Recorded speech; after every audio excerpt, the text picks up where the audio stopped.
अकबर ने देवी मंदिर में सोने का छत्र क्यों चढ़ाया? जानते हैं पूरी कहानी।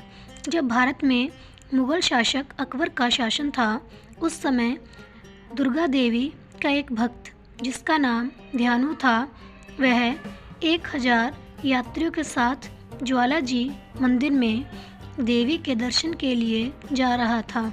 यात्रियों के इतने बड़े दल को देखकर अकबर के सैनिकों ने दिल्ली के चांदनी चौक पर उन्हें रोक लिया और अकबर के दरबार में उन्हें पेश किया। अकबर ने उनसे पूछा, तुम सब लोग एक साथ कहाँ जा रहे हो? तब भक्त ध्यानु ने उत्तर दिया कि हम लोग देवी के दर्शन के लिए ज्वाला जी मंदिर जा रहे हैं। हम सभी हर साल वहाँ जाते हैं। अकबर ने पूछा, ये ज्वाला देवी कौन है और उनके दर्शन करने से क्या होगा?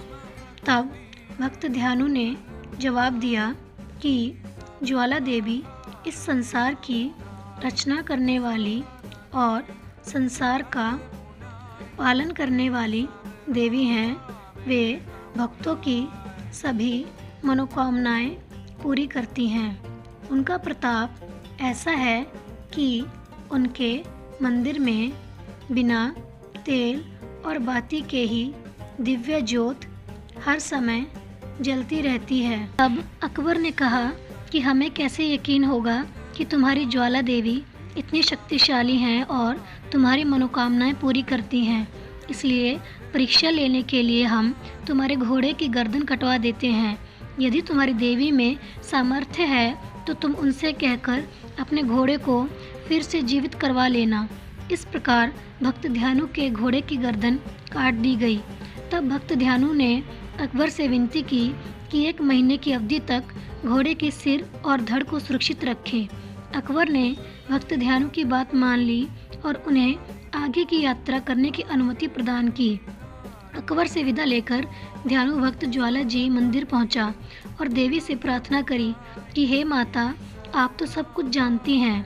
बादशाह अकबर ने मेरी भक्ति की परीक्षा ले रहा है और उसने मेरे घोड़े की गर्दन कटवा दी है।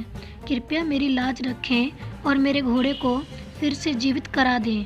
भक्त ध्यानु की प्रार्थना सुनकर देवी दुर्गा ने ध्यानु को दर्शन दिए और उससे कहा कि तुम चिंता मत करो, तुम्हारा घोड़ा दिल्ली में पुण्य जीवित हो चुका है, इसलिए तुम चिंता छोड़कर तुरंत दिल्ली पहुंचो। दिल्ली में घोड़े के पुण्य जीवित होने पर बादशाह अकबर हैरान रह गया और उसने सेना की एक टुकड़ी ज्वाला जी मंदिर को नष्ट करने के लिए भेजी। ज्वाला जी मंदिर में बिना किसी तेल के ज्योत जलती देखकर अकबर के सैनिक आश्चर्यचकित रह गए। सैनिकों ने पवित्र ज्योति को बुझाने के लिए उनके ऊपर बड़े बड़े लोहे के तवे रखवा दिए, परंतु दिव्य ज्योति नहीं बुझी।